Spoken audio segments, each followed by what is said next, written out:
tierra.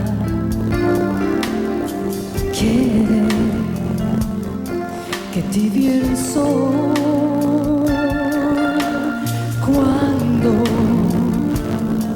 nada en la tierra quede, que evoque a Dios cuando sobre la tierra no haya ya ni dolor, solo habrá una lumbre y esa será el amor,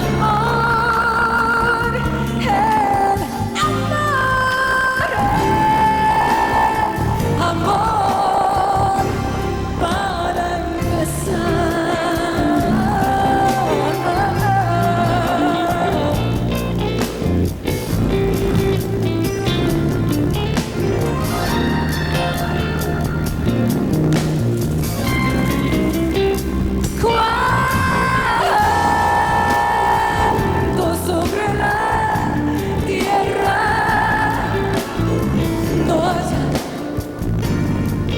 Ni dolor,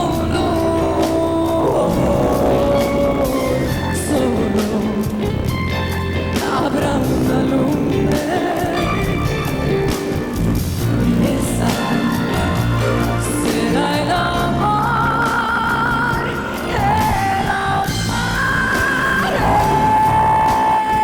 amor,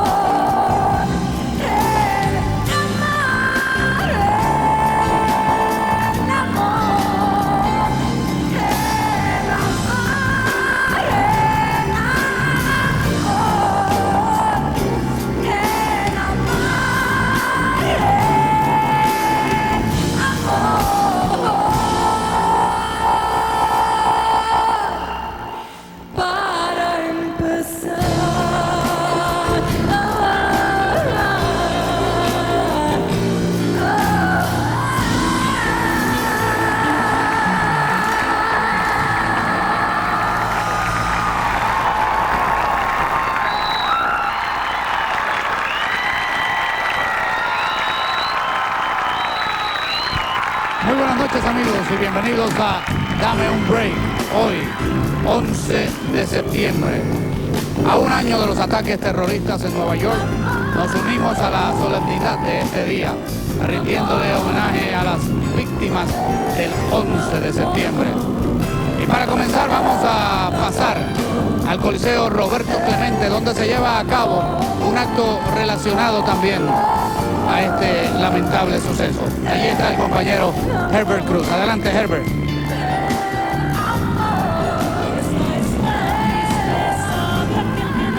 Gracias, Junior. Nos encontramos aquí en las inmediaciones del estadio Irán Bison y del Coliseo Roberto Clemente. Un canto a la vida es como se ha denominado esta actividad que se lleva a cabo en la noche de hoy, donde hoy precisamente se cumple un año de tan terrible suceso, el atentado a las Torres Gemelas en la ciudad de Nueva York. Como pueden ver, una gran cantidad de personas ha dado cita aquí en la noche de hoy, porque como es de todo sabido, miles de personas perdieron su vida, incluyendo muchos puertorriqueños que se encontraban allá pues laborando en la ciudad de Nueva York, en las Torres Gemelas.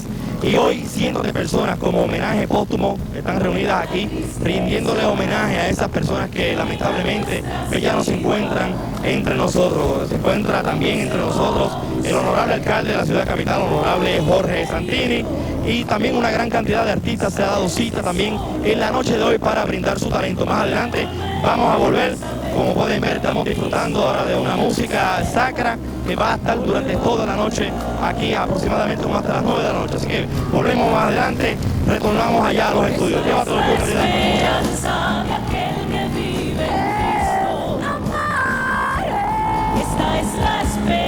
Hoy en Dame un Break les vamos a presentar 11 historias del 11 de septiembre. vivencias de diferentes personas directamente ligadas al ataque a las Torres Gemelas en la ciudad de Nueva York. Además, vamos a tener la música de Roberto Orellana y John Secada, como siempre, nuestras claves y mucho más aquí en el programa de la familia puertorriqueña, Dame un Break.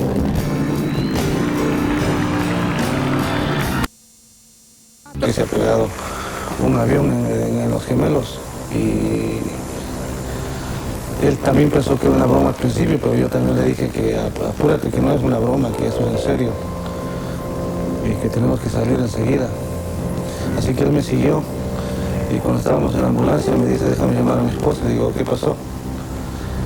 Me dice que mi esposa trabaja ahí en uno de los gemelos, yo no sé cuál de ellos le han pegado, así que quiero llamarla a ver que está bien. Así que cuando llegamos para allá, él se bajó de la ambulancia, se puso su casco, se puso el chaleco contra balas.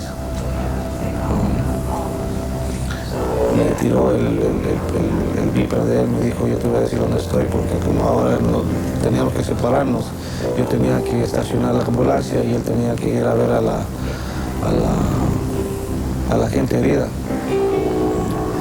Y yo le dije que tal vez ya no nos veamos, porque todo eso era un caos y al separarnos, pues tal vez yo le dije, no nos vamos a regresar a esta ambulancia. Veíamos tanta gente que se moría.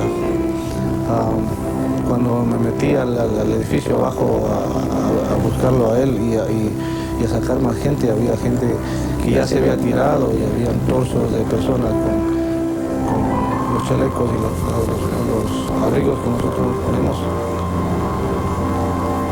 encima de ellos, y es bien impresionante lo que uno ve, que uno no sabe si era parte de nosotros, o una persona de parte de nosotros que se había muerto, o si era un civil que estaba muerto, no sabíamos. Entonces esa es la parte que yo pienso que fue más desesperante para él, tener que pasar por todo esto, y encima de eso preocuparse de la esposa. Así que no es tan simple como uno lo ve, ¿no? Y cuando le empecé a llamar a él, le conseguí, por lo menos le dije, ¿dónde estás? Él me dice, ven para acá que estoy en Basie, yo creo que me dijo West, que es debajo del Gemelo Norte. Le dije que no se moviera, que voy para allá, que yo quiero ver dónde él está para ayudarlo. Y esa fue la última vez que hablé con él. Después de eso, cuando estaba llegando ya para allá, tuvimos que ayudarle a un bombero que se había caído de una de las escaleras.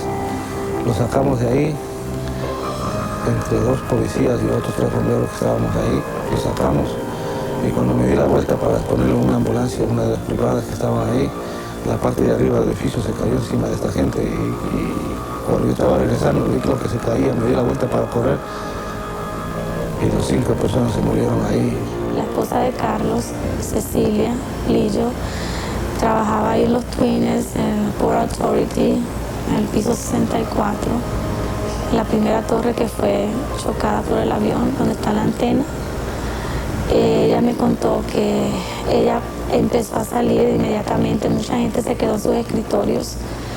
Ella dijo no, empezó a salir con sus compañeras y dice que al llegar al fondo, ahí fue que cayó la torre. La primera torre que cayó, la presión fue tan fuerte que ella salió volando hacia afuera. Eso fue salvó y la llevaron al hospital. Ella estuvo en el hospital ese día. Pero ella también estuvo llamándolo y nunca se pudo comunicar con él. Yo creo que es que él estaba al otro lado del building y ella salió por el otro lado por el cual ellos nunca se encontraron. Yo digo, Dios, si ellos se hubieran encontrado, él estuviera aquí con nosotros hoy día. Lo que más me duele es que se haya ido así, sin poder haber dicho adiós ni nada de eso, ¿no? Esas fueron las vivencias, o parte de ellas, de Carlos Lillo, en 11 historias del 11 de septiembre. Vamos a pasar de inmediato a nuestro departamento de... La gente de seguridad nos dijo que nuestro distrito estaba a salvo, que nos quedáramos en nuestros puestos de trabajo, por lo que nos tuvimos que estar delante de la ventana mirando lo que estaba pasando con mucha incertidumbre, porque verdaderamente no sabíamos lo que estaba pasando. Cuando de golpe, al cabo de unos minutos, vimos el segundo avión explotar. Y fue entonces cuando el pánico se apoderó verdaderamente de todos nosotros, y lo único que pasó por mi mente es que no quería morir, solo quería sobrevivir, y todo el mundo empezó a bajar por las escaleras. y totalmente nos fuimos en pánico hacia abajo, donde estaban los policías, y nos dijeron que fuéramos hacia el río, que no nos quedáramos cerca de ninguno de los edificios porque habían cristales bajando a una velocidad muy grande, por lo que eran como balas, y no querían que estuviéramos cerca. Nos hicieron ir corriendo hacia el río. Entonces lo que pasó es que no me pude comunicar con mi familia, y mi familia pensó que algo muy mal me había pasado. No sabía lo que se estaba pasando desde Europa, y tardé unas 3 o 4 horas en llegar a casa. Mientras estaba en el río, los policías nos dijeron... Tenemos que decir que estáis luchando en Nueva York contra un enorme vendaval. Vamos a recordar Montserrat. Sí, es horroroso, hace un viento espantoso. A ver si el viento se puede llevar toda la tragedia que nos ha involucrado aquí. Vamos a recordar Montserrat como por uno de esos azares de la vida, Televisión Española consiguió su teléfono. No te puedo escuchar ahora. Le llamó, y por eso la familia supo que Montserrat estaba viva. A las 8:40 de la mañana, mi esposo ya estaba en las torres trabajando, porque él empezaba a las 7 de la mañana. Cuando vi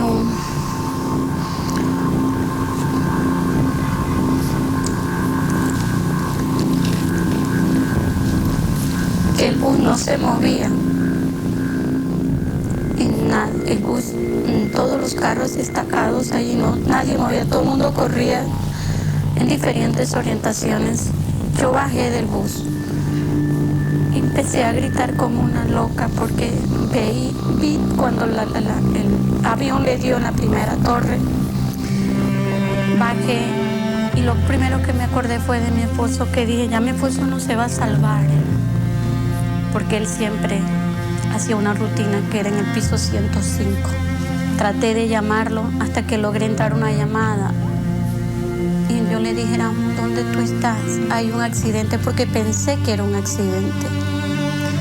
Me dijo, él no es un accidente, Jenny, es una bomba. Entonces más histérica me puse. Me dijo él, ¿dónde tú estás? Le digo, estoy tratando de cruzar, pero no puedo, estoy llamando debajo de un carro. Me dice, salte porque se van a prender los carros. Si acaso yo no puedo lograr a bajar, te quiero decir que te quiero mucho. Cortaron la llamada. Lo único que pude salvar en mi mano fue el celular. Todo se perdió. Como a las 5 o 6, oigo que el teléfono suena. Y me dice, Jenny, ¿dónde estás? Y yo le digo, amor, no puedo creer que tú estás vivo.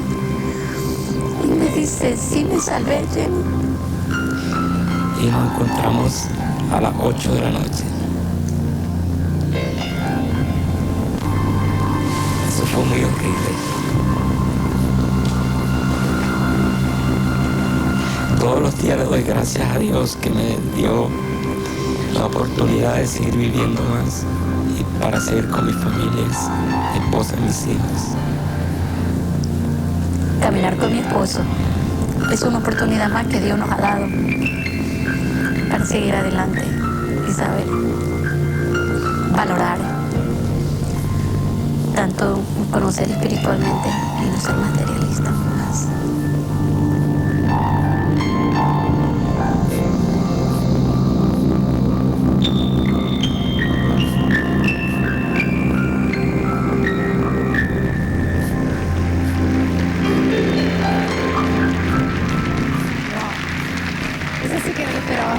La verdad que Genoveva debe estar muy feliz, muy agradecida de que encontró a su esposo. Y continuando con este homenaje, pasamos ahora al Coliseo Roberto Clemente. Allí está el compañero Herbert Cruz en la actividad que han denominado Canto por la Vida Adelante. Herbert.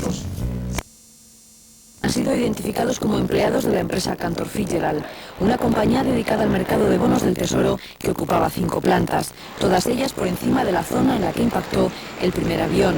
Murieron en total más de 700 empleados de la empresa, algunos calcinados y otros después de saltar al vacío. Solo esta mujer logró escapar con vida. Se llama Alicia Leguillón, una alta ejecutiva de la empresa. Cada mañana Alicia estaba en su oficina a las 8, pero el pasado 11 de septiembre fue a votar en las primarias para la alcaldía y eso le salvó la vida. Ese día de septiembre 11 yo fui a votar y por eso yo estaba tarde en trabajo. Pero yo llegué cuando el avión primero le dio, yo estaba con la entrada del building y ahí fue cuando la explosión me tiró para atrás. La fuerza de la explosión le tiró al suelo y quedó inconsciente. Le despertó a los pocos minutos una llamada en su móvil. Era su hijo Néstor. Él trabajaba también en la empresa Cantor Fitzgerald como broker y pretendía avisar a su madre para que no subiera al edificio. Poco después, Néstor y todos sus compañeros murieron. Sí, explotó todo. Y ellos parece que cayeron así afuera de la ventana. Yo sé que una de las administradoras mías de 101 se tiró por la ventana porque ella no quería quemarse. Y tú la ves tirándose, porque yo tengo un video que me dieron, que se ve todos los muchachos tirándose de las ventanas. Y es bien triste, porque yo digo, ay María, que ellos preferían tirarse porque no querían quemarse. Y no había manera de ellos salir, eso es lo que pasó. Alicia habló minutos después con el presidente de la empresa, este hombre quien aparecía desolado ante las cámaras de televisión, llorando. 700 families. 700 families. 700 families. Y hablé con él, entonces estaba llorando y me dijo, Alicia, ¿cómo tú te pudiste salir? Yo le dije, yo no sé ni cómo yo me pude salir. Entonces él me dijo, Ave María Alicia, la única que se salvó ha sido tú. Solo Alicia se salvó, pero no olvida la pérdida de su hijo. Néstor iba a comprometerse con su novia solo 4 días después. Íbamos de vacaciones en septiembre 15, que era el cumpleaños mío. Me dice, mami, sí, para tener una fiesta allá. Y él le iba a dar la sortija a la novia.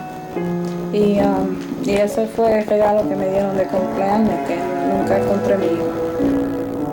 Era un hijo que cada vez que yo le pasaba por el lado me decía, yo te quiero. Eso era así, cada 5 minutos. Yo digo, papi, pero ¿qué te pasa? Me dice, y yo te quiero, que tú eres la mujer más linda del mundo. Me dice que estaba bien. Él decía que yo estoy dichoso porque Dios me dio a ti. Que yo creo que mejor que tú no hay otra madre. Me decía, y eso es lo que me hace falta. Alicia Leguillón dice ser hoy una mujer fantasma. Tiene pesadillas y sufre amnesia. La depresión le impide trabajar y ella, que era una alta ejecutiva de una de las mejores empresas del país, asegura que ahora no es capaz de contar del 1 al 6. A veces olvida su nombre. Solo recuerda a su hijo, del que aún espera encontrar algún resto que le permita al menos darle sepultura. Os he perdido, no os puedo ir. Sí, Carlos, te recordaba lo que nos contaste y quería decirte, has vuelto a Nueva York, estás ahí de nuevo. ¿Qué ha pasado en este año? ¿Cómo está la ciudad? Pues la ciudad yo creo que poco a poco ha vuelto a la normalidad. Sigue, por supuesto, una cierta tensión en el aire, es imposible olvidar. Yo creo que nadie quiere olvidarlo, pero lo que sí creo que la gente lo que quiere es superarlo y pasar la página y seguir viviendo lo mejor que se puede. La ciudad es una ciudad muy cosmopolita y un poco estoica, entonces yo creo que es lo que va a ayudar sobre todo a conseguir que se supere el trauma lo más rápidamente posible. Carlos, vamos a ver si consigues recuperarnos perfectamente y escuchas con nosotros lo que ocurría hace un año. Ahora os oigo bien, sí. En este momento está abriendo una explosión masiva en la segunda torre. En este momento estoy viendo una explosión masiva en la segunda torre. Es posible que se esté derruyendo se está derruyendo. Hay una de las torres gemelas que está cayéndose físicamente en este momento. Ahí está. Sí, Carlos, nos llegan en ese momento las imágenes. Efectivamente, se ha desplomado la segunda torre. La segunda torre se ha desplomado completamente. Efectivamente. Bueno, el alcance ya de lo que está ocurriendo es tremendo, porque en estos momentos ese edificio de más de 400 metros de altura se ha venido abajo. Abajo, sí, se ha derruido completamente el segundo edificio. La verdad es que estamos... Perdón, me están evacuando el edificio. Sí, Carlos, lo comprendemos. Muchísimas gracias por... Suponemos que estando en esta zona... En fin, ahí lo tienen. La segunda de las torres gemelas se ha desplomado a causa de ese incendio que había comenzado en la parte superior. Carlos, volvemos vuelto a escuchar contigo. ¿En algún momento has tenido la pesadilla de que esa pesadilla se pudiera repetir? No, es una pesadilla verlo de por sí, entonces no lo sé, no sé cómo explicar lo que se siente al ver una cosa así, pero afortunadamente, bueno, como lo vi, yo pienso que es la diferencia es que lo vi en directo y es algo que como lo pude ver en directo me lo creo, lo he visto y he estado en la zona cero un par de veces. No, afortunadamente creo que lo estoy superando y no me está creando grandes problemas para tener pesadillas, ¿no? Buenas noches. Su marido creo que viajaba en el vuelo 77 Su marido creo que viajaba en el vuelo 77 que se estrelló en el Pentágono. Sí, mi marido estaba en el vuelo 77 de American Airlines de Dulles a Los Ángeles y él se estrelló exactamente detrás de mí donde estoy parada en este momento. Yo nunca había visto el Pentágono porque no vine a verlo. Hoy por primera vez lo vi de cerca y lo que me da placer es que está reconstruido y la vida sigue adelante. Señora Raleigh, ¿cuál es su recuerdo de lo que ocurrió aquel día?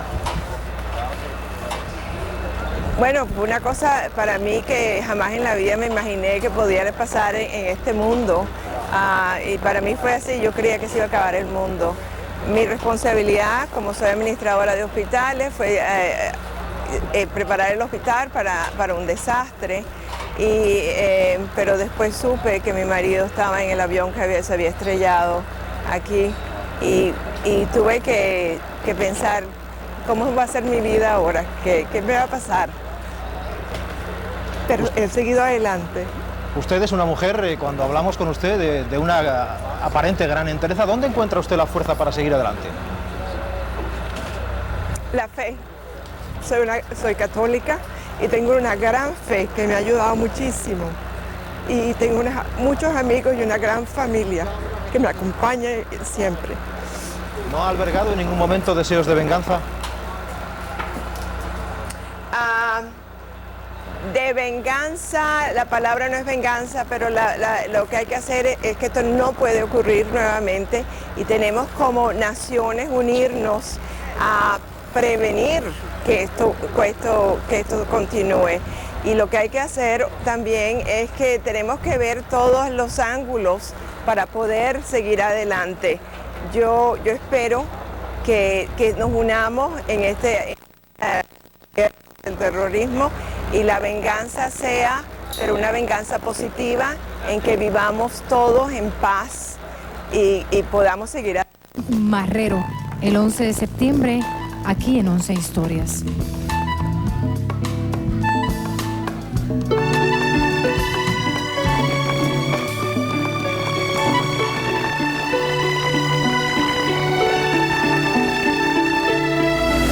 La mayoría de mi familia todita trabajábamos en la torre. Mi hermano José era un manager, pero él era el manager de los que limpiaban. Y también era se llamaba un fire warrant, que viene siendo si pasa algo, él es el que se encarga de ayudar a la gente a salir y todo. La esposa de él me había llamado con lo que estaba pasando el 11 de septiembre a las 8 de la mañana. Ella me llamó y me dijo que había pasado un avión, no me acuerdo a qué hora, las 8 o las 9 por ahí, que ella me llamó, que mi hermano José la había llamado a ella a New Jersey y que le había dicho a ella que había pasado algo en la Torre 1, pero que no estaba seguro y que él estaba bien. Y ella le dijo, ok, está bien, y enganchó. Yo estaba aquí y esperando a ver si había noticias. Entonces uno de los que trabajaba con él me llamó, Jerry Banks. Cuando yo cogí el teléfono, él me dice que él había visto a mi hermano y que él estaba sacando mucha gente para afuera. Entonces volvió para atrás para su piso. Entonces cuando él volvió para atrás para su piso, él terminó de seguir bajando gente. Entonces a Jerry Banks le dijeron que bajara y él bajó. Mi hermano iba por el piso 56 y recibió una llamada de David Viera por el radio, diciéndole que él estaba atrapado y necesitaba ayuda. Entonces el boss que es Brian Clark le dijo, José, lo cogió por un brazo y le dijo, José, no suba, que él es fuerte. Y ese se sale y mi hermano le dijo, no, yo no puedo dejarlo. Entonces mi hermano subió para arriba y cuando iba a subir por arriba, por las escaleras, ahí fue que dio la segunda avión y la torre cayó. Tengo miedo en mi corazón, que me siento orgullosa de que él haya sido mi hermano. No solamente mi hermano, sino mi hijo. también mi ángel y ahora mi ángel guardián. Muy orgullosa. Yo creo que no hay una hermana más orgullosa de que yo me sienta de haber sido hermana de él y de cargar la misma sangre que carga José Marrero.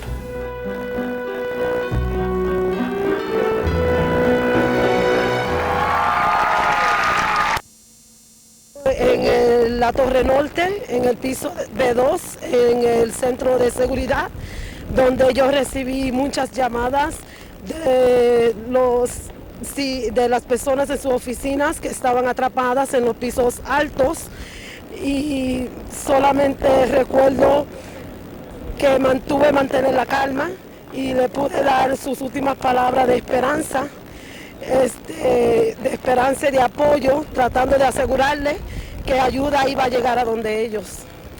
Sonia, consiguió enviarles ese mensaje de esperanza. Usted había abandonado ya el edificio. ¿Cómo llegó a la calle? Aproximadamente como a las 10:10 de la mañana hubo una explosión abajo en el sótano, donde cuando fui a ver lo que había pasado se habían derrumbado los elevados. Entonces yo, con dos personas que encontré en el estacionamiento del B2 y dos compañeras de trabajo, pudimos salir por diferentes salidas a través del estacionamiento, en donde encontramos unas escaleras donde podíamos salir arriba al concourse, y entonces encontré a mi jefe y él nos buscó ayuda de la policía y ellos nos pudieron sacar a través del edificio número 4. Sonia, muchísimas gracias. Le agradecemos el esfuerzo de verdad que ha hecho para hablar con nosotros en este día tristemente señalado. Buenas noches, muchas gracias. Misión en Una noche histórica con el presidente George W. Bush.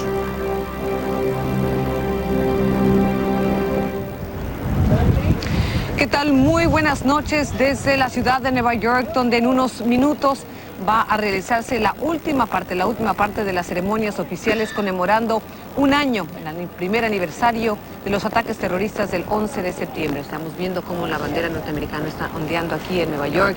En unos momentos Jorge va a hablar del presidente George W. Bush, precisamente frente a la Estatua de la Libertad. Efectivamente, el presidente de los Estados Unidos, desde luego, ya se ha dirigido a la nación en varias ocasiones y de formas distintas, no únicamente hablando en esos momentos precisos cuando el país recordaba los peores instantes vividos un 11 de septiembre del 2001, hace exactamente un año, sino también esos momentos pequeños, interpersonales, muy íntimos, con los familiares de las víctimas, que me parece que es lo que ha marcado un poco el día del presidente. Comenzó muy temprano, desde luego en la Casa Blanca, luego fue al Pentágono, viajó a Pensilvania, después hacia aquí, a la ciudad de Nueva York, y ahora, frente a todos nosotros, un nuevo discurso en el que seguramente se referirá a lo ocurrido hace un año, pero también a lo que viene, a la guerra probablemente contra Irak. Jorge, y esta noche va a hablar precisamente desde la isla de Ellis, antiguo puerto de entrada de los inmigrantes en Nueva York. Bush recordará las pérdidas que han sufrido muchas familias norteamericanas, los ajustes que han tenido que hacer, todas en sus vidas norteamericanas.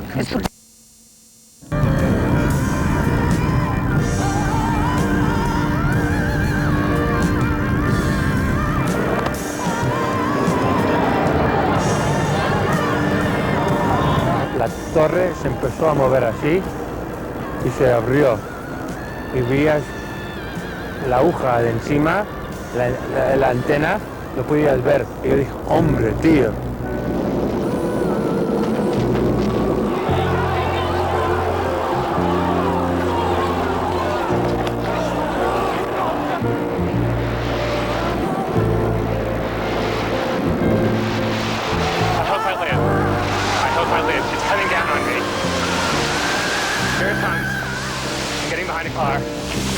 Nos tocó correr, caernos más violentamente porque toda la nube de humo, todo lo que se derritió, todo venía detrás de nosotros. El pensamiento mío era que algún pedazo de cemento, algún pedazo de vidrio, algo me fuera a dar y fuera a quedar allí.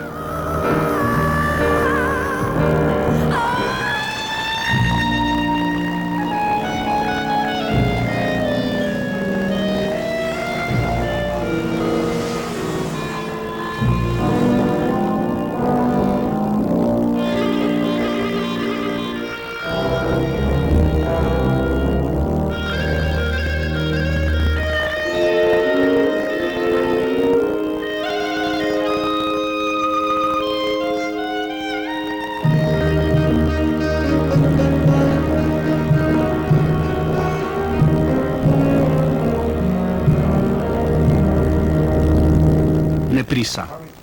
Ha pagado la noche por adelantado y no se entretiene en desayunar. Atta, de 33 años, y su compañero Alumari, de 22, salen para el aeropuerto en un coche alquilado. En Nueva York aún es de noche, pero en las Torres Gemelas la jornada laboral empieza temprano.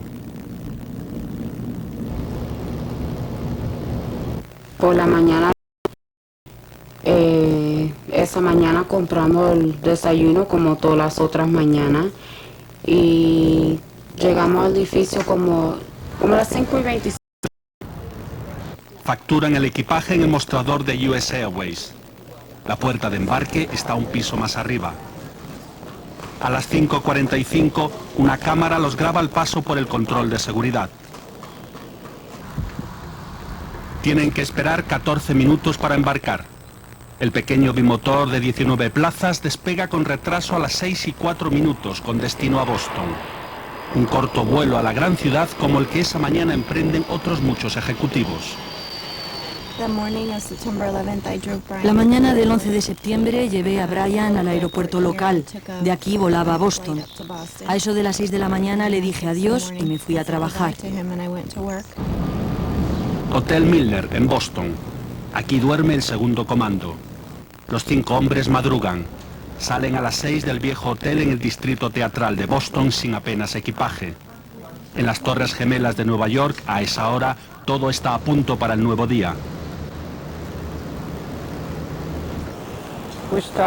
Comenzábamos a trabajar a las 6 de la mañana. Normalmente sabía dónde tenía que ir en primer lugar. Por la mañana temprano, algunas oficinas estaban cerradas, pero otras tenían sus propios guardias de seguridad. Como ya hacía bastantes años que trabajaba en el World Trade Center, me conocían, se fiaban de mí y me abrían la puerta. Yo hacía el trabajo y luego me iba a otra planta. Yo llegaba a la oficina entre las 6:30 y las 7. Concretamente, aquel día yo estaba en mi despacho a las 7 menos 20, como de costumbre. Me tomé un café y me puse a trabajar. Y una hora después llegó el fin del mundo. Las 7 menos 10. Atta y Alumari acaban de llegar al aeropuerto de Boston procedentes de Portland. Cruzan a toda prisa la terminal B camino de la puerta de embarque número 26. Allí les espera el resto del comando. La maleta de Atta se pierde en el traslado. En ese momento, en el aeropuerto de Boston coinciden 2 comandos.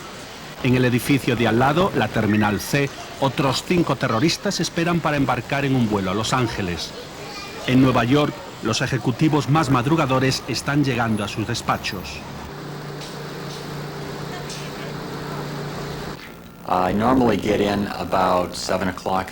Normalmente entro en la oficina a las 7 de la mañana. Aquella mañana lo hice así. A esa hora ya había algunas personas en la oficina. La mayoría de los empleados entran a las 9. A primera hora, entre las 7 y las 8, estábamos en la oficina unas 15 personas. Las 7 de la mañana. En el Hotel Marriott de Newark, a las afueras de Nueva York, el tercer comando paga en efectivo su estancia. 6.000 euros por la cena y habitaciones en la 4ª planta con vistas al aeropuerto. El viaje a la terminal apenas dura unos minutos. Los terroristas tienen billete de clase turista para Los Ángeles. Se ponen a la cola del mostrador de United Airlines. En Nueva York, entre tanto, están a punto de abrir las oficinas. El 11 de septiembre comenzó como un día normal para mí.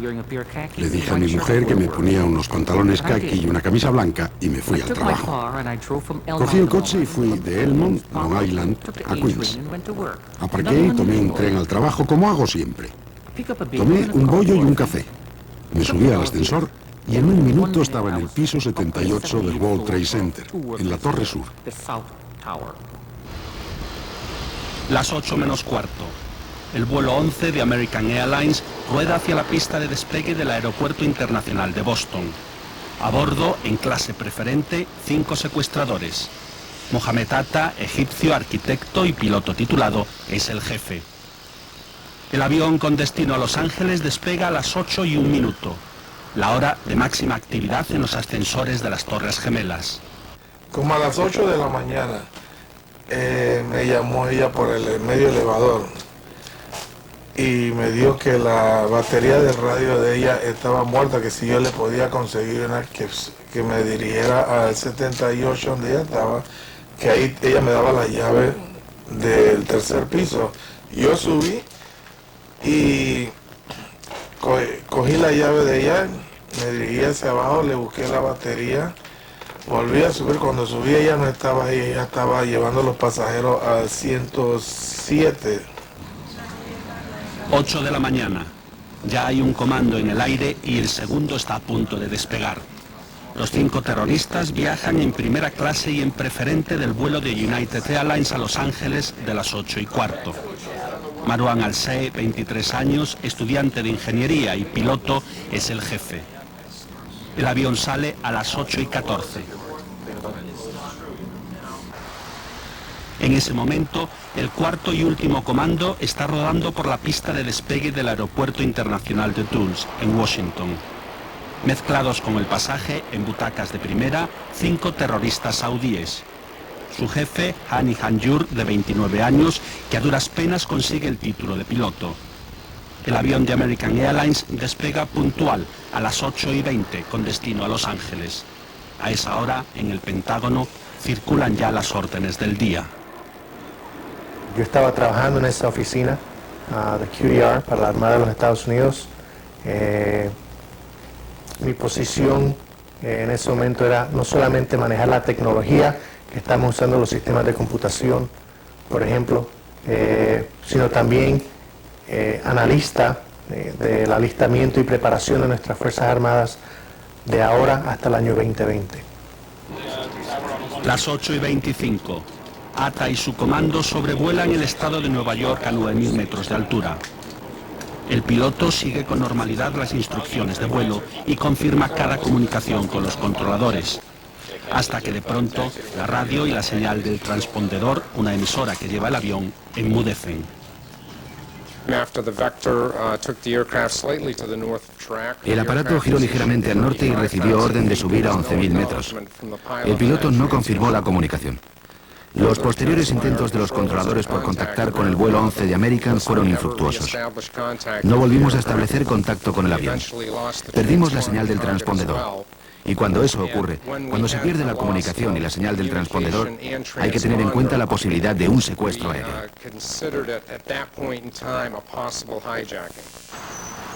Aeropuerto de Newark, en las afueras de Nueva York. Los 4 terroristas del vuelo 93 de United Airlines están nerviosos. El vuelo se retrasa. El avión espera en pista permiso para despegar. El libanés Ziad Jarrah, de 27 años, estudiante de ingeniería aeronáutica y piloto, está al mando. Sabe que los otros 3 comandos han salido a cumplir su misión. Por fin, después de casi 3/4 de hora de espera, el vuelo 93 de United Airlines despega a las 8:42. Los 4 aviones están en el aire camino de sus objetivos. Abajo, en la isla de Manhattan, el corazón financiero del mundo, es hora punta. Y ese día era temprano por la mañana. Mi compañero estaba dando una multa a un coche en Houston, cerca de Bowery. Y vimos el avión bajar. Y le comenté a mi compañero, ese avión está yendo muy abajo. Y luego oímos el ruido, un ruido inmenso.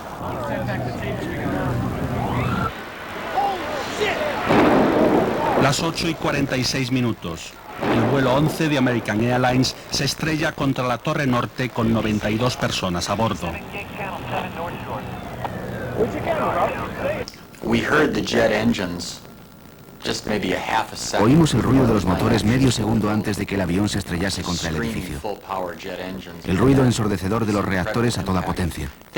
Luego, un impacto increíble. No recuerdo cómo sonó, pero me acuerdo del impacto perfectamente, del choque contra el edificio. La explosión y el ruido del impacto, un boom muy fuerte, me hizo tambalear, como si alguien me agarrara de los hombros y me zarandeara. Y eso que yo estaba a la altura de un tercio del edificio. Toda la torre se movió. Me quedé sentado unos momentos y creí que se iba a venir abajo.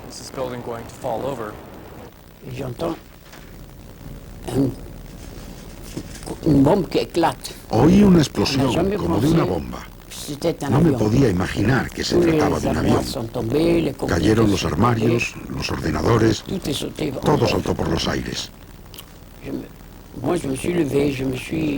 Yo me levanté, estaba como aturdido. Luego, en unos segundos, todo se oscureció.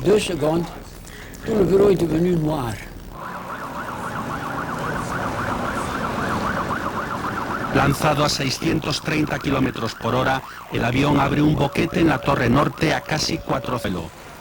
34.000 litros de combustible explotan a la altura del piso 96.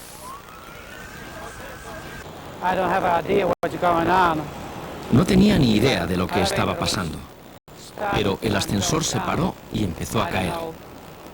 No sé si había un problema mecánico o algo así. Siguió cayendo y le dije a un caballero, este ascensor se está cayendo y no sé por qué. Estaba en el lado izquierdo y pulsé un par de botones.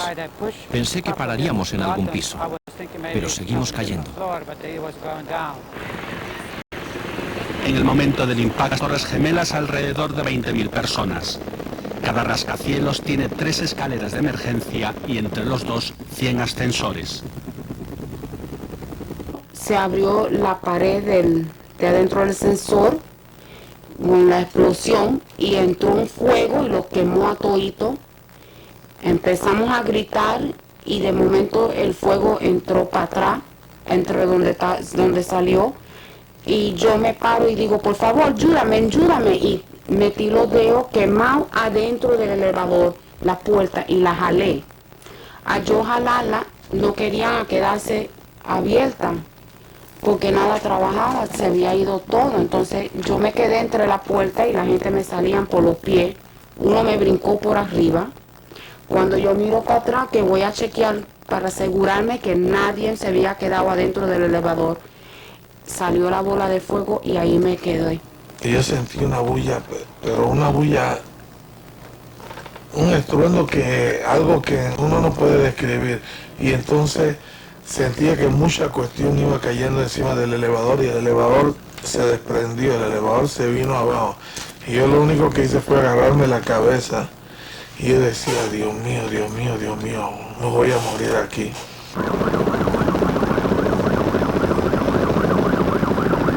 Por donde ha entrado el avión quedan destruidas las escaleras y los ascensores. No hay esperanza para los atrapados en los últimos pisos. Por debajo del punto de impacto, la rapidez es esencial. El instinto de un perro salva la vida de su dueño invidente. La primera torre que fue impactada fue la torre norte, donde yo me encontraba en el piso 71. Mi perro, se puso muy nervioso y después del impacto y de haber escuchado ese eco a través de todo el edificio y el movimiento físico del edificio, y vino y se sentó junto a mí, jadeando y batiéndome la cola muy insistentemente, y para mí esa fue la señal de que era la hora de irnos. En la segunda torre, la sur, el servicio de megafonía informa del incendio en el rascacielos gemelo y recomienda seguir trabajando. Pero no todos siguen el consejo. Yo llamé a mi compañero y lo llamé. Henry. Vino a mí y yo sin poder gritar porque uno no puede alertar a la gente ni ponerle en pánico. Entonces él vino a mí y le dije, yo le pusieron una bomba a la torre 1. ¿Qué hacemos? Me dijo. Por el elevador. Le dije yo, no, el elevador es una tumba. Eso es, un elevador es automático y cuando se cierra no lo abre nadie. En la torre incendiada los sistemas de emergencia no funcionan. Fallan las sirenas y los aspersores. Las primeras instrucciones son esperar a que alguien llegue y te salve. Pero subir hasta los pisos más altos lleva más de una hora. Atrapado en un ascensor, la espera resulta aún más angustiosa.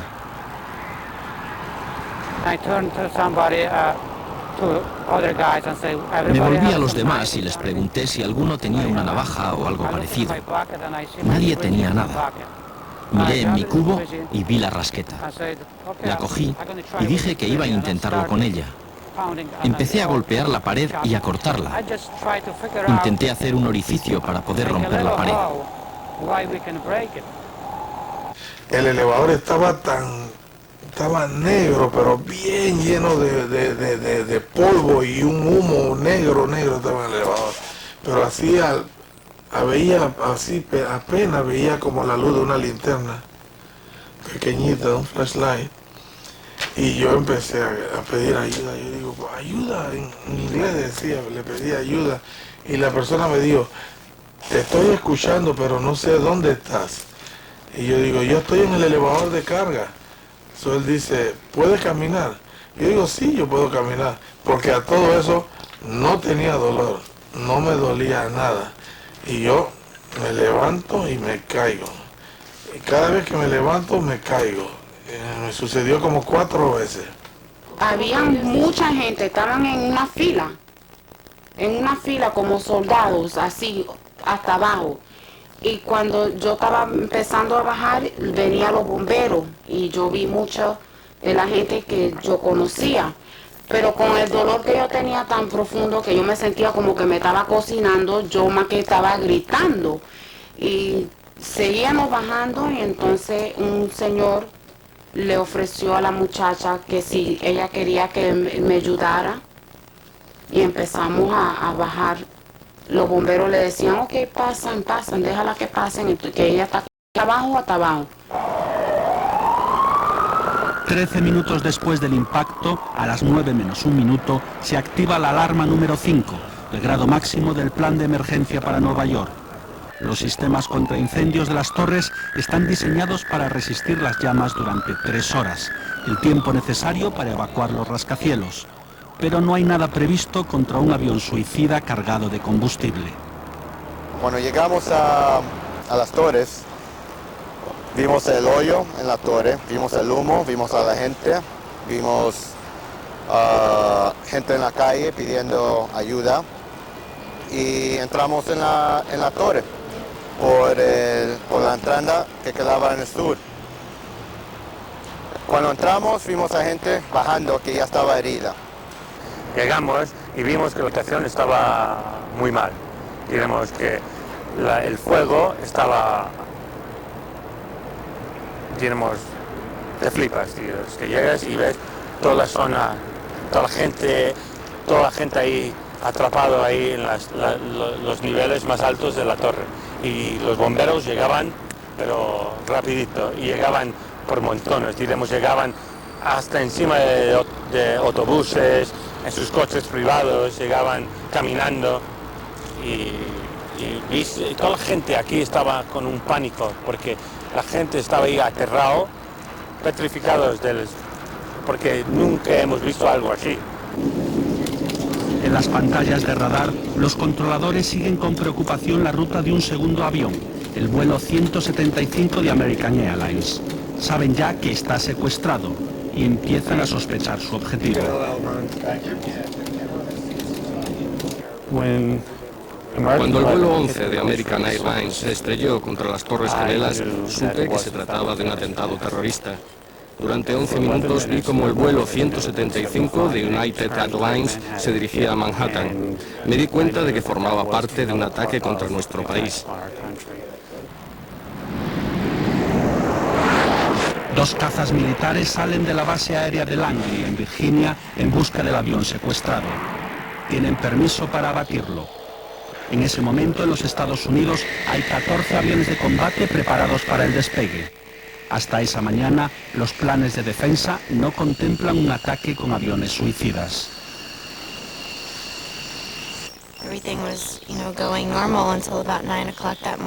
Era un día normal hasta las 9 de la mañana, cuando vinieron a la clase para decirme que tenía una llamada.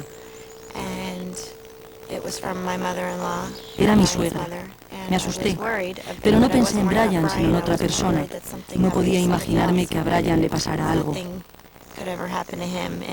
Mi suegra me dijo que Brian había llamado desde el avión, que también me había llamado a mí y me había dejado un mensaje. Decía que iba en un avión y que había sido secuestrado, que no sabía quiénes eran, pero que tenía mala pinta. La Torre Norte lleva 17 minutos ardiendo. Pasada la primera alarma, en el otro rascacielos, la Torre Sur, les dicen por megafonía que sigan trabajando. Just raised up my head, watching straight towards me, towards the Statue of Liberty. De repente levanto la cabeza para mirar de frente hacia la Estatua de la Libertad y veo un gran avión gigantesco que viene derecho hacia mí. Venía muy deprisa, pero mi mente lo veía a cámara lenta. Podía ver un gran avión gris con una letra roja en el ala y en la cola. Venía hacia mí rugiendo. Colgué el teléfono y grité: «Señor, yo no puedo con esto, hazte cargo tú». Y me metí bajo la mesa.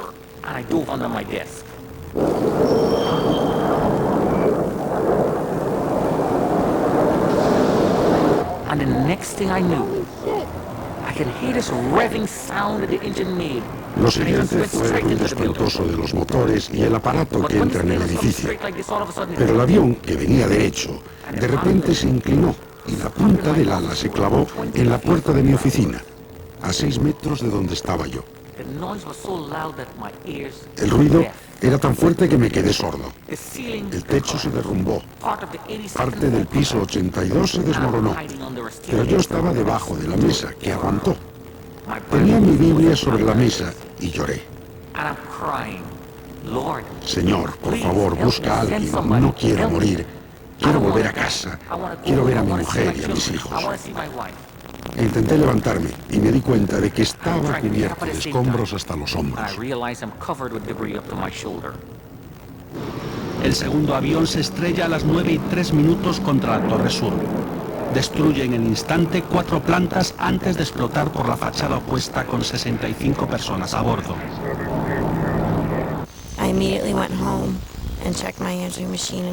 Inmediatamente fui a casa para escuchar el contestador y su mensaje estaba allí. Llamó a las 9:15 y el avión se estrelló a las 9:03. Decía: soy yo, estoy en un avión secuestrado, si las cosas no salen bien y no tiene pinta, solo quiero que sepas que te quiero. Adiós. A diferencia del primer avión, el choque contra la Torre Sur no destruye todas las escaleras. Por encima del punto de impacto hay posibilidades de supervivencia, incluso para un octogenario.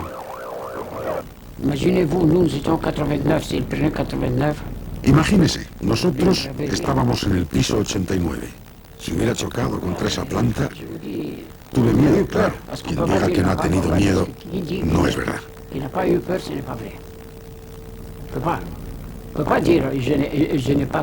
No se puede decir no he tenido miedo.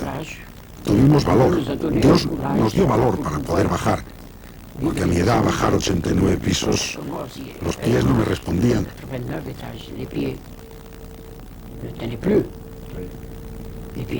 Con 25 años es una cosa, pero con 80 años es una cosa muy distinta.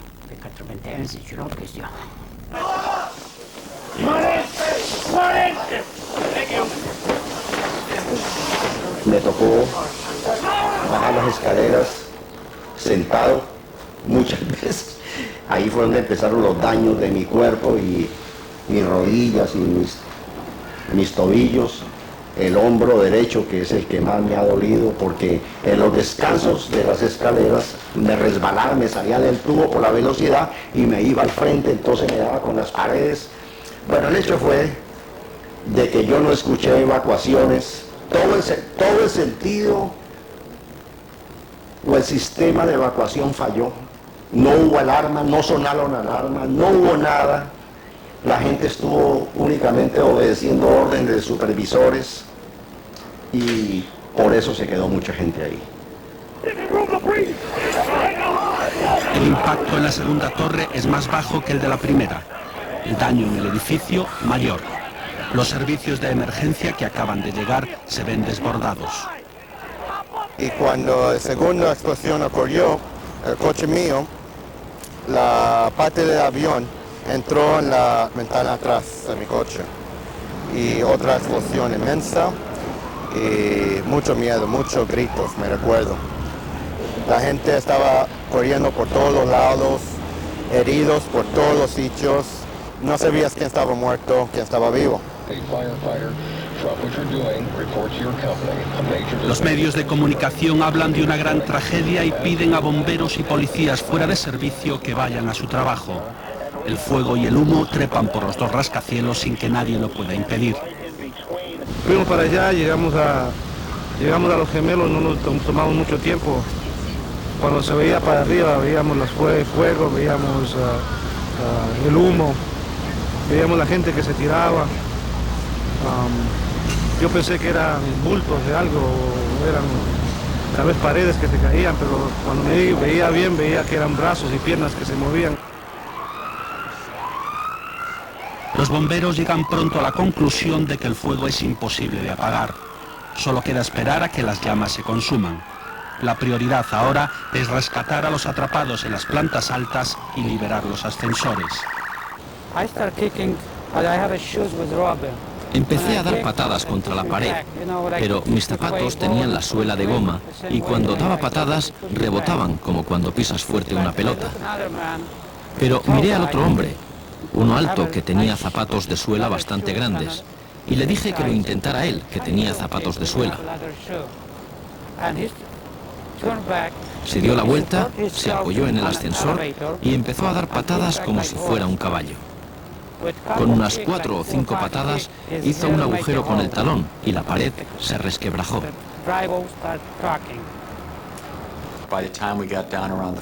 Cuando llegamos a la altura de la planta 48, incluso en el piso 50, había gente parada en los rellanos de las escaleras intentando recuperar el aliento. Tenían dificultades para respirar. Era una situación complicada, por cómo estaba el aire que respiraba. Todos tenían los ojos rojos y llorosos por culpa de los humos. Así no puedes caminar deprisa. Tienes que ir muy, muy despacio.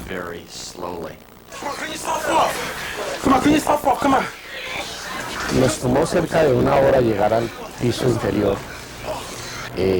Los pisos inferiores estaban ya completamente inundados. Corría muchísima agua por las escaleras de emergencia porque las cisternas de emergencia de incendios se habían activado y había muchísima agua corriendo por el edificio. Abajo todo era caótico. Los 22 centros de control de aviación civil de los Estados Unidos están en alerta roja. Las pantallas de tráfico aéreo están plagadas de puntos, uno por cada avión. En ese momento, en los cielos de los Estados Unidos hay 4.500 aparatos. A las 9:25 se da orden de impedir la salida de más aviones. Cuando se produjo el primer impacto contra el rascacielos, anulamos inmediatamente todos los despegues hacia el área de Nueva York, porque intuíamos que la clave estaba en Nueva York. Después del segundo impacto, paramos en tierra todos los despegues dentro de nuestro espacio aéreo, que incluye varios aeropuertos importantes. Todo el área de Nueva Inglaterra, Boston y las rutas hacia Nueva York. Empezamos por suspender las salidas, pero en ese momento no ordenamos a los aviones que aterrizasen. El vuelo 93 de United Airlines lleva 3/4 de hora en el aire. Vuela a 9.000 metros de altitud camino de San Francisco y todo parece normal. En San Francisco son 3 horas menos que en Nueva York y acaba de amanecer. Nos levantamos más temprano de lo normal y mientras preparaba el desayuno encendí el televisor y vi lo que estaba ocurriendo en las Torres Gemelas.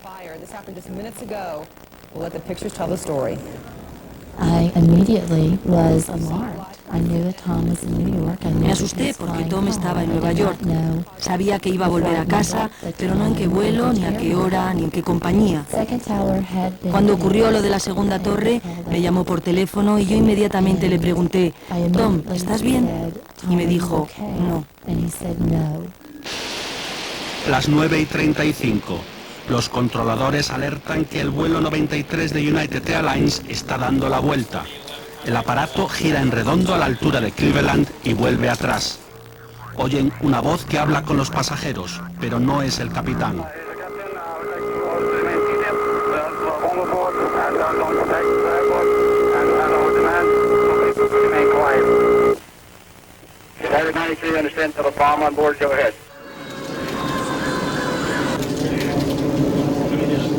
Las 9:37. Otro avión más, el cuarto, desaparece de las pantallas de los radares. El vuelo 77 de American Airlines, procedente de Washington, da media vuelta y regresa, aparentemente, al punto de partida. Por primera vez se habla oficialmente de un ataque terrorista y se recomienda a la gente que se vaya a casa. En todo el país, los servicios de emergencia se preparan para lo peor. No sabíamos cuánta gente había muerto, qué estaba pasando, y pues eso fue lo primero que hice, alistar la sala de emergencia, abrir más camas, si había un desastre aquí en Washington. Y de repente dije, pero mi marido estaba en un avión hacia Los Ángeles, él salió en el avión de American, el 77, de Dallas a Los Ángeles, que lo hacía cada 3 semanas. Y cuando pensé eso, dije, bueno, no me preocupo porque los que se estrellaron en Nueva York eran de Boston. Las 9:43. El vuelo 77 de American Airlines con 64 personas a bordo se estrella contra el primer piso de la fachada suroeste del Pentágono.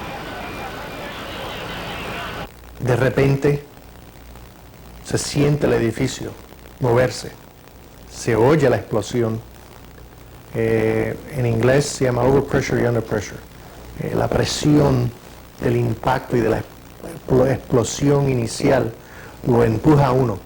Y una vez eso ya ha pasado, no, hay un vacío donde había explotado el avión. Entonces regresa, ¿no?, a llenar ese vacío. O sea que a uno lo empuja y devuelve y lo atrae. Y ahí fue donde yo me di cuenta lo cerca que había sido la explosión, porque no hubo tiempo entre ver la explosión, el flash, ¿no?, de la explosión y sentir el impacto. Los planes de seguridad no pueden evitar la catástrofe. Ninguno ha previsto el lanzamiento de un avión comercial contra el centro de mando de los 3 ejércitos. El edificio Ciudad, donde trabajan 25.000 personas entre civiles y militares, tiene que ser desalojado. Entre los escombros quedan 189 muertos. Atravesó 3 edificios y fue a parar en el centro del edificio.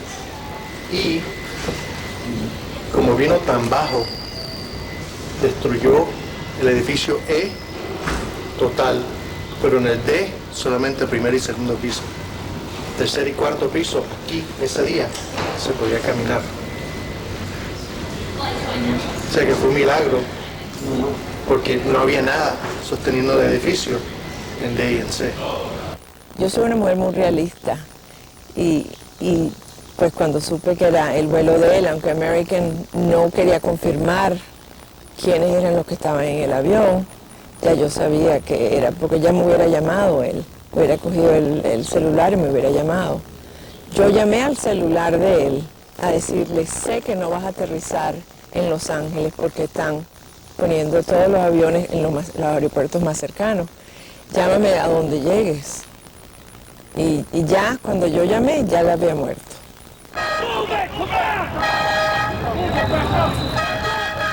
La Torre Norte, la primera en ser atacada, lleva 1 hora ardiendo. Los supervivientes de los pisos más altos, que logran bajar a pie, están saliendo del edificio. Abajo les sorprende la confusión y el pánico de la calle, igual o mayor que dentro de la torre. Solo entonces algunos se dan cuenta de lo que están viviendo. Cuando salimos a Barclay Street, yo miré hacia arriba el edificio y yo vi el hueco ese en el edificio. Pero ya sabe que son los años que uno está trabajando, que uno más o menos se imagina, ¿no? Yo le dije a uno de los muchachos, mi esposa está muerta. Y él me dice, pero ¿cómo tú sabes? Pero yo digo, mira dónde está eso, ella está muerta, ella está muerta. Ella está muerta, mi esposa está muerta. Y ellos siguieron a no, que no, y empezaron a correr conmigo hacia donde está el oeste del edificio, por el río. Ahí estaban todas las ambulancias.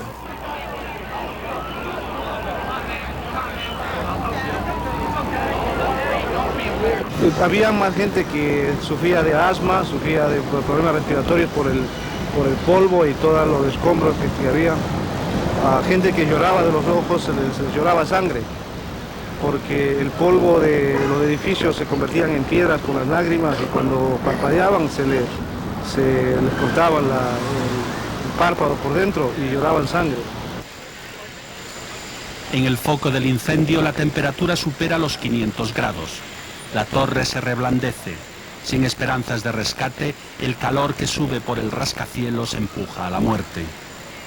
Y podías ver la gente tirándose y tratabas no mirar arriba porque si mirabas arriba te asustaba.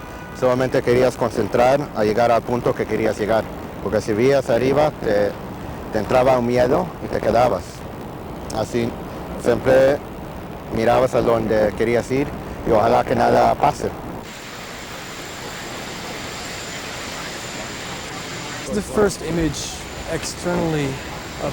Lo primero que vi del edificio desde fuera, cuando salí de las escaleras, fue la gente cayendo al suelo. Una mujer detrás de mí gritaba histérica, es una persona, con una voz muy fuerte y llena de temor. Y eso lo hizo aún más terrorífico.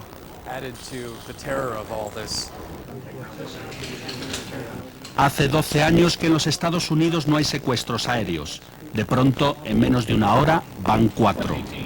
Por primera vez en la historia, la aviación civil norteamericana ordena aterrizar a todos los aviones y cierra su espacio aéreo.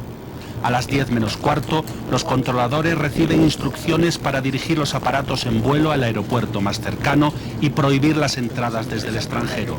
En ese momento hay en el aire 4.000 aviones y muchas sospechas. Hablamos con todos los aviones, uno por uno, para asegurarnos de que aterrizaran lo antes posible. En función de su reacción, podíamos valorar si estaban secuestrados o no. Tuvimos dudas sobre varios aviones en un momento dado, así que utilizamos el sistema de comunicaciones para despejar la incertidumbre. En un momento dado, tuvimos sospechas de entre 5 y 25 aviones.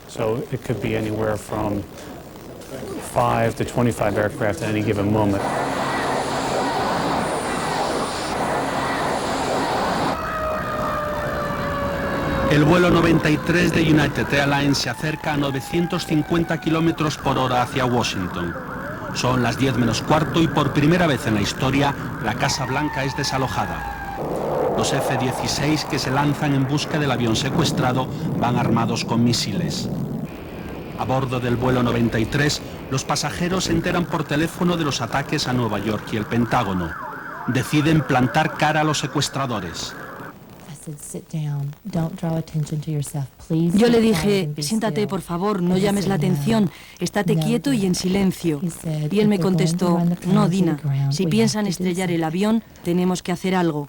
Y entonces le dije que le quería y él colgó.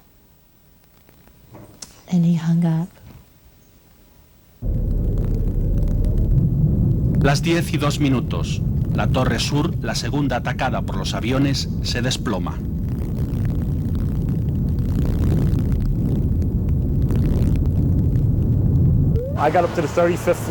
Acababa de subir al piso 35 de la Torre Norte. Estaba en ese piso cuando sentí un ruido espantoso. Era como algo que estuviera crujiendo por encima de nosotros, agitándose. No sabíamos lo que pasaba. En unos segundos, el ruido espantoso cesó. Cuando paró el ruido, intenté averiguar qué había pasado. Nos dimos cuenta de que la Torre Sur se había desplomado.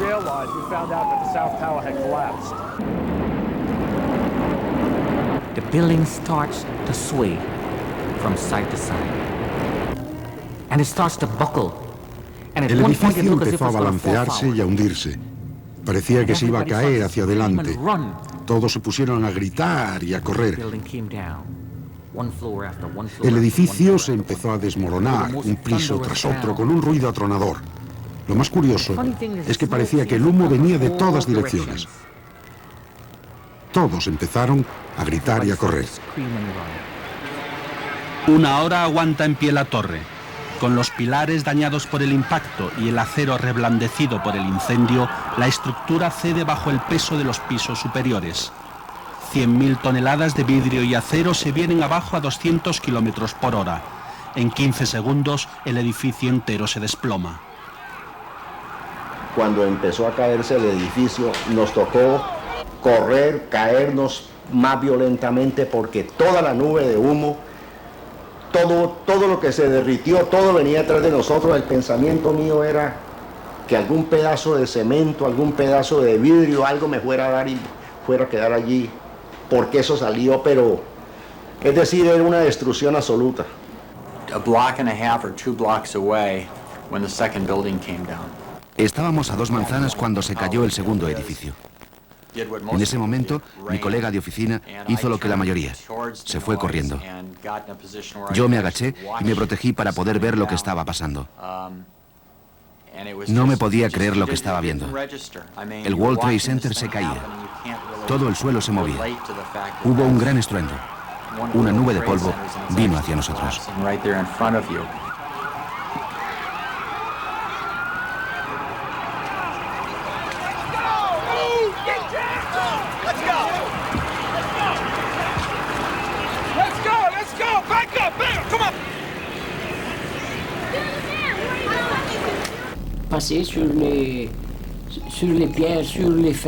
Pasamos sobre las piedras, sobre el hierro. Toda nuestra ropa estaba blanca del polvo, de las piedras que caían, del agua. La chaqueta, la corbata, todo estaba como si hubiéramos salido del baño. Las 10:06 minutos. El avión secuestrado de United Airlines sobrevuela Pensilvania en rumbo directo a Washington. De pronto, el aparato desaparece de los radares. Los controladores preguntan a otros pilotos si ven algún rastro del vuelo secuestrado.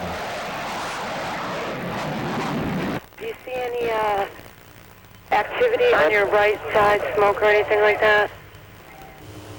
Yeah, we do have a smoke puff now at about, probably 2 o'clock. It appears to be just a dark cloud, like a puff of black smoke. El avión cae en el límite de un bosque del estado de Pensilvania. La Casa Blanca niega que haya sido abatido. Dice que cuando se estrella, los cazas que lo persiguen están a 14 minutos de poder lanzar sus misiles. Una revuelta de los pasajeros contra sus secuestradores es la versión más aceptada. Entre las 44 personas a bordo no hay supervivientes.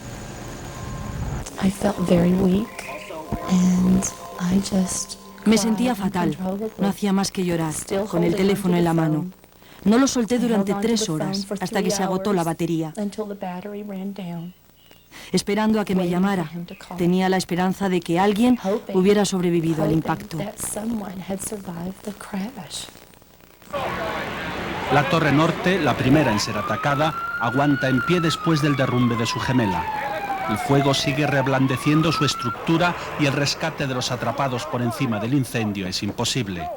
Los bomberos y equipos de salvamento tienen orden de salir inmediatamente de la torre.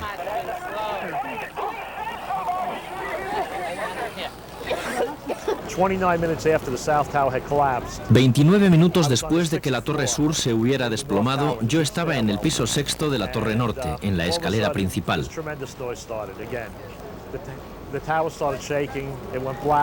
Aquel ruido tremendo comenzó de nuevo. La torre estaba agitándose y nos quedamos a oscuras. Había un viento tremendo que nos empujaba. La torre estaba empezando a desplomarse. Nos dimos cuenta de que la torre se estaba hundiendo. La torre cayó en 8 segundos y no tuvimos mucho tiempo de pensar. Solo para rezar y pedir, por favor, Señor, que sea rápido. Pensé que iba a morir. 8 segundos después, caí y sentí que algo me golpeaba. Caí y se hizo un silencio terrible. Todo estaba negro. Estaba tosiendo y tenía como 30 centímetros de escombros encima. Mi primer pensamiento fue que estaba muerto. Salimos de la torre y vimos para arriba y otro chico dijo, no pasa nada, estamos bien. Y cuando empezamos a regresar a la torre, se desplomó. Lo podías ver, la torre, todo el cielo estaba gris y negro. Pero el punto donde entró el avión, ahí salía el humo y no se podía ver para ahí más arriba. Pues se podía ver, la torre se empezó a mover así y se abrió y veías la aguja de encima, la antena, lo podías ver. Y yo dije, hombre, tío, y se empezó a comerse toda la torre, diremos, se abrió ahí donde pegó el avión y se empezó a comer todo el edificio.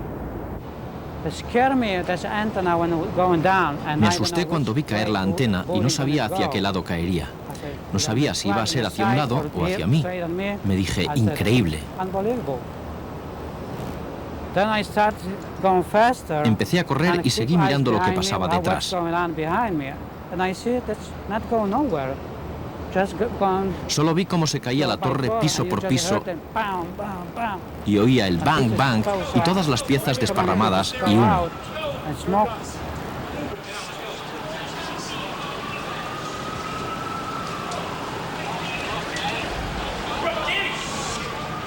Las 25 plantas por encima del incendio se vienen abajo y arrastran en su caída al resto del rascacielos.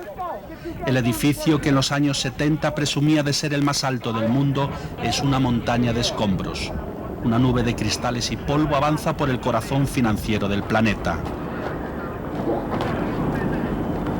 Tuvimos que tomar prácticamente una estampida y correr intensamente todo lo que podíamos. Yo cogido del perro, él obviamente corre mucho más rápido que uno y para mí esa fue una ventaja porque él se escudriñaba entre la gente y pasábamos por entre la gente. La persona con la que yo iba, con Donna, me decía, esta nube negra nos va a alcanzar, tenemos que correr más y más y más. Y el perro no miraba hacia atrás, él simplemente buscaba por dónde pasar y seguíamos hacia adelante. Así fue que logramos salir.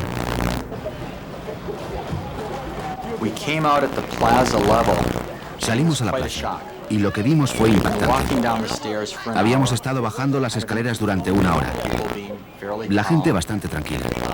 No había demasiada oscuridad. Íbamos como en una burbuja.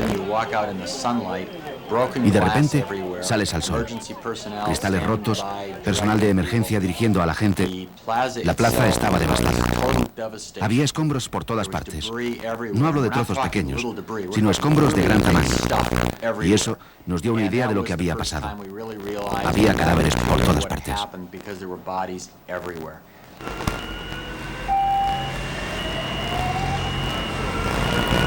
Una hora y 3/4 después del primer ataque, las torres, que en los años 70 presumían de ser las más altas del mundo, son una montaña de escombros. 10.000 policías, bomberos y voluntarios buscan entre los restos. En ese momento es imposible calcular la cifra de muertos o si quedan supervivientes atrapados en las ruinas. En ese momento que yo vi que la torre 2 se cayó, ya yo estaba en el hospital y estaba mirando y yo estaba, ay Dios mío, ¿qué va a pasar? Ay Dios mío, pero ¿qué es esto? En ese momento están explicando en la televisión que los elevadores están atapados, la gente en el sótano.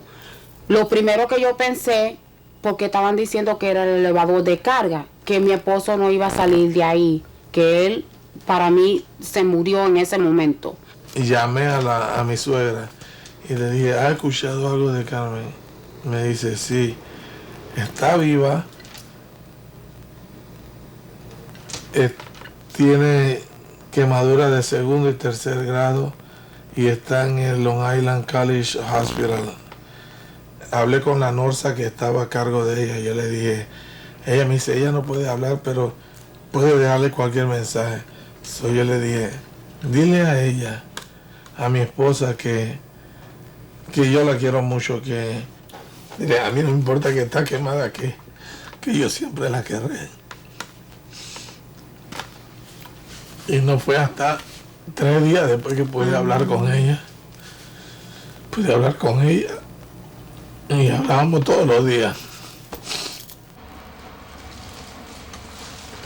Un año después, Arturo Griffith sigue yendo a diario a rehabilitación. De familia panameña, Arturo se rompió la tibia y la rodilla al caer 14 pisos en el montacargas que manejaba en las Torres Gemelas. Estoy contento con el progreso porque de silla de ruedas a muletas y de muletas a bastón. Y próximamente no necesitaré el bastón. Arturo conoció a Carmen, su mujer puertorriqueña, en un ascensor. Ella subía y bajaba oficinistas en las Torres Gemelas. Carmen iba también en su ascensor cuando el primer avión se estrelló contra la Torre Norte. Los dos pensaron que el otro había muerto.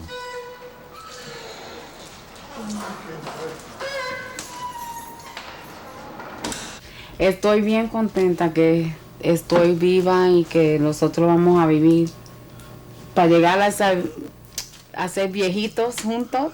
Hola. Julie Sweeney perdió a su marido Brian, de 38 años, pasajero del avión que se estrelló contra la segunda torre. Ahora vive con 3 perros, el más pequeño de una camada que llevan todos el nombre de alguna víctima. A la puerta de su casa, en Cape Cod, Massachusetts, junto a las barras y estrellas, ondea la bandera conmemorativa con el Pentágono y las Torres Gemelas, un regalo del gobierno a los familiares de las víctimas. El tiempo pasa con rapidez siempre, pero ahora yo lo mido con respecto a ese día. Hace 11 meses, del 11 de septiembre, hace 12 meses. Lo relaciono todo con la última vez que lo vi y me cuesta creer que haya pasado un año. Me parece que aún está aquí. Commander George Navas of the United States Navy. Jorge Navas fue condecorado por su valor el 11 de septiembre. Puertorriqueño de origen español, el avión que se estrelló contra el Pentágono se quedó a 50 metros de su oficina. Él se internó en los escombros con gasolina de aviación hasta las rodillas para salvar vidas. Aquí en inglés hay un dicho que a veces ocurre que le dicen survivor's guilt, que la palabra bien o mal traducida es el que sobrevive se siente culpable, ¿no? Por no haber faltado con los otros que no están ahí. Y hay días en que he tenido eso, me he sentido que por qué estoy yo aquí y ellos no.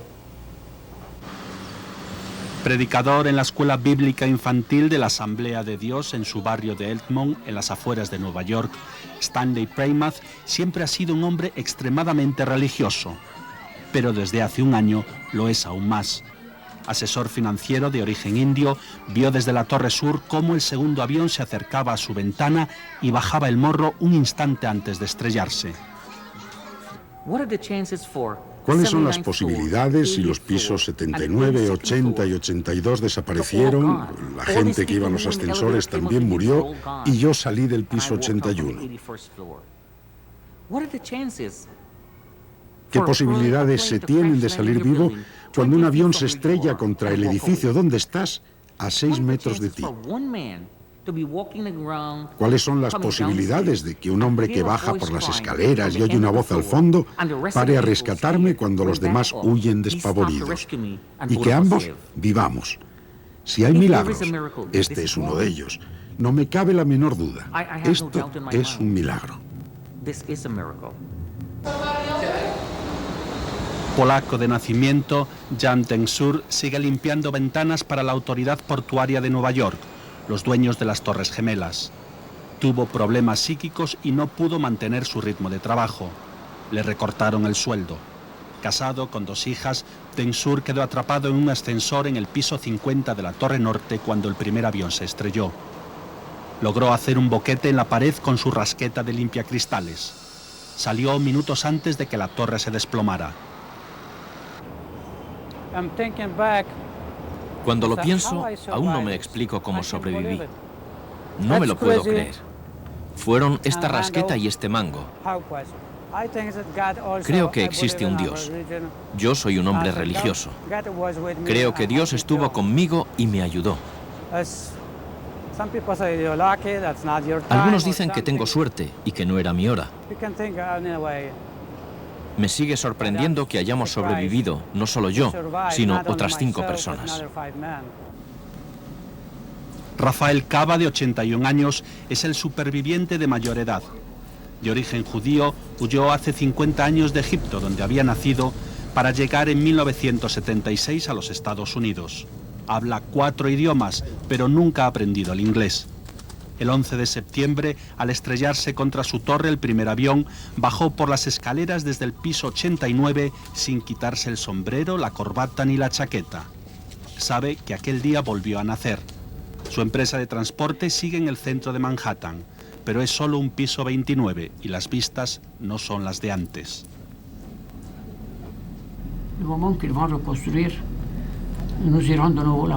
En el momento en que lo reconstruyan, volveremos allí.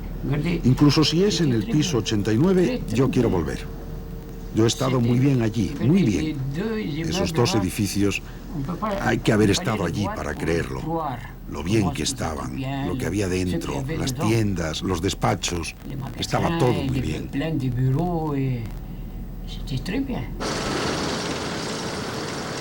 Un año después, un solar de 3 millones de metros cuadrados y 8 pisos de profundidad es todo lo que queda de las Torres Gemelas.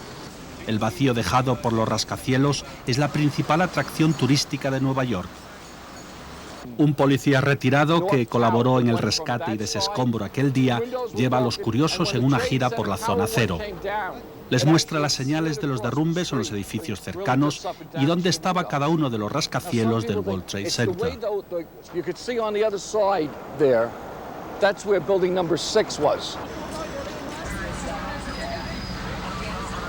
Rodeando la zona cero, un mercadillo con recuerdos de la tragedia. Álbumes con las fotos más impactantes a 10 euros. DVDs con las mejores imágenes a 20.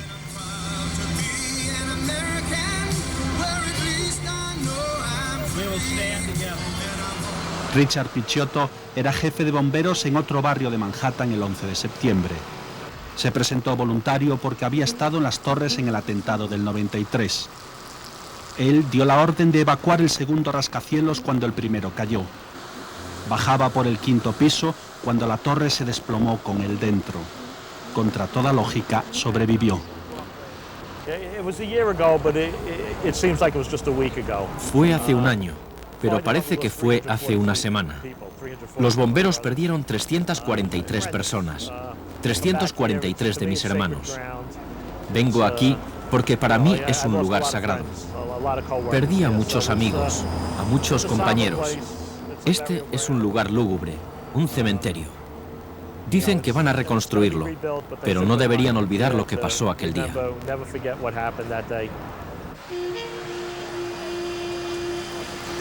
La isla de Manhattan, en el corazón de Nueva York. La imagen que mejor simboliza la tierra de oportunidades, el poder y el dinero. Aquí murieron el 11 de septiembre más de 2.800 personas.